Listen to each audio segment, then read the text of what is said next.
அஸ்ஸலாமு அலைக்கும். குடும்ப வாழ்க்கை ஏன் நிலைக்கவில்லை? முன்பெல்லாம் பெண்கள் விட்டு கொடுத்து வாழ்ந்தார்கள்.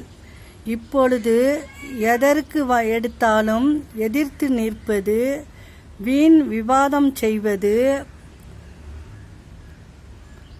புகுந்த வீட்டை தன் வீடாக நினைக்காதது, கணவர் மீது பிரியம் இல்லாமல் இருப்பது, எந்த ஒரு விஷயத்தையும் சாதாரணமாக எடுத்துக்கொள்ளாதிருப்பது.